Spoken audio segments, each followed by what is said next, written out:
Welcome to LexiCast, a podcast designed to help you grow in your legal practice, with weekly updates on current topics, trends, and practical insights. Perfect for listening on the go. Let's dive in. Welcome back to the Deep Dive.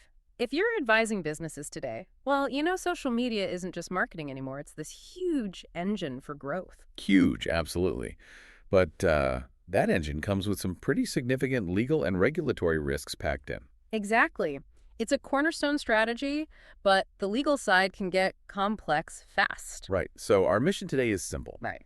Cut through that complexity. We've looked at recent Australian legal guidance, practice notes, and basically distilled it down. Giving you, the practitioner, some practical strategies, things you can use to help clients stay compliant and, resilient. We're talking a playbook for managing digital risk, essentially. Yeah, covering everything from, what is social media legally, right through to content creator agreements and even insurance angles. Yeah. So let's start there. What are we actually dealing with? Okay, first off, it's kind of remarkable, but there's no single neat legal definition of social media. Which is tricky for lawyers, right? Yeah. The ambiguity itself feels like a risk. We need to know how different bodies see it. Precisely. We have to piece it together. So you've got the OAIC, the Information Commissioner. They talk about online social networks for creating and sharing content. It's quite broad, function-based. Okay, and then someone like AHPRA, the Health Practitioners Agency. They cast an even wider net. Internet tools for communication, ads, opinions, info, media. They even loop in blogs, wikis, photo sharing. It's not just the usual suspects. Right, so beyond just Facebook or X. And then say the Law Society of NSW brings in another angle. They focus on that multi-directional information exchange and, crucially, user-generated content. So if you put all that together, You realize we're advising on a huge range of digital interactions, anything involving user input, potentially. and understanding that scope is vital because it shows where the client's exposure lies. Businesses use these platforms generally for a few key things. Yep, about 90% want brand visibility. Think an eco skincare brand using Instagram Reels, maybe TikTok demos, connecting with specific shoppers. Sure, makes sense. Then there's thought leadership. Super important in B2B. Something like 90% of decision makers value it.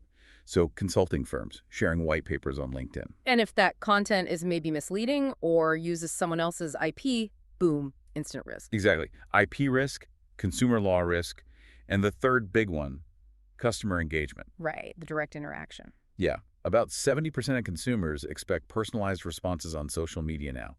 Think fast food chains using humor on X for complaints. That's high-stakes stuff.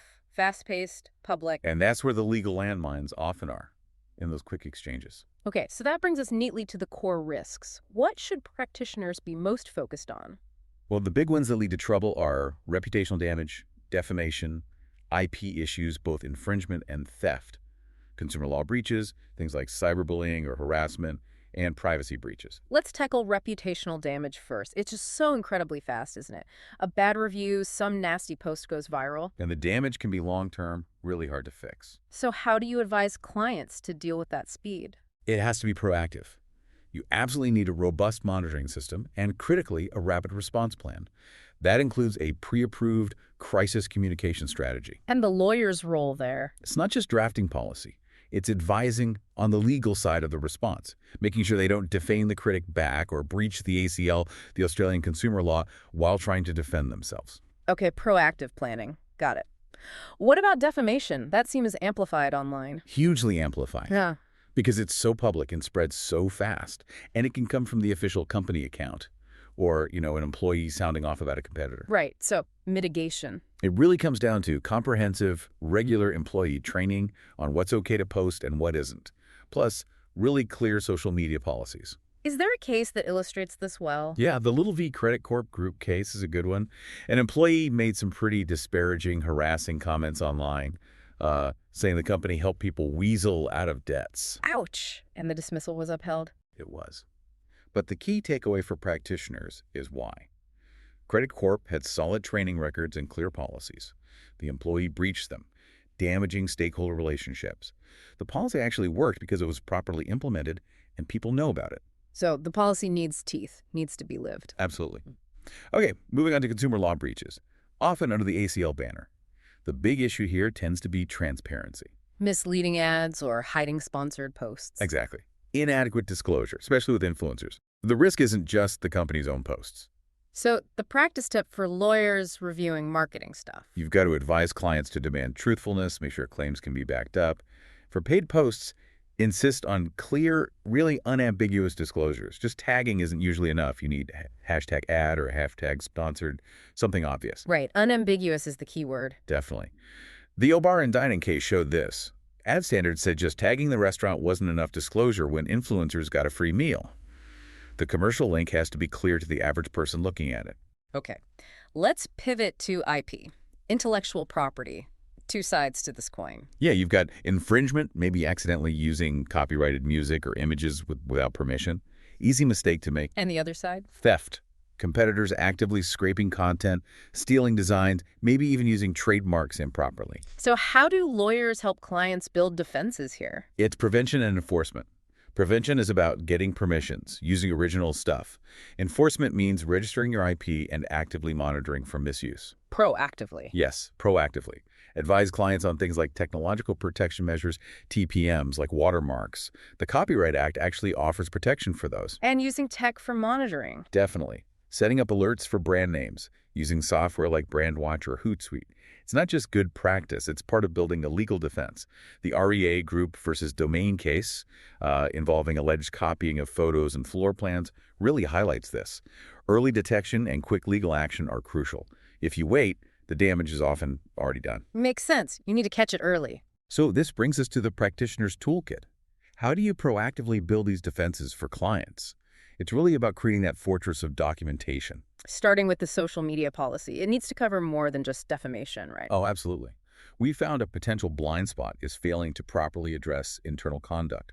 So the policy must explicitly ban discrimination, harassment, cyberbullying. Okay, what else needs to be nailed down in that policy? Definitely IP ownership for employee-created content. That's crucial. Also, clear rules on privacy and data protection, complying with the Privacy Act, the APPs, how sensitive info is handled, and any industry-specific rules like A6 RG234 for financial services. That employee content IP issue feels like a ticking time bomb. It really can be.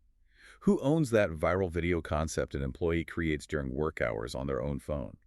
The policy has to spell out if the company gets a licensed perpetual, non-exclusive, or full ownership. Yeah. Ambiguity is just asking for trouble. Right. Okay, shifting gears to influencers.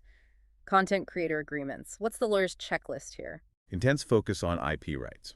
Who owns the final content? What specific rights does the business get? Is it exclusive, non-exclusive, perpetual? Poor drafting here leads directly to IP fights later. And indemnity clauses. Critical.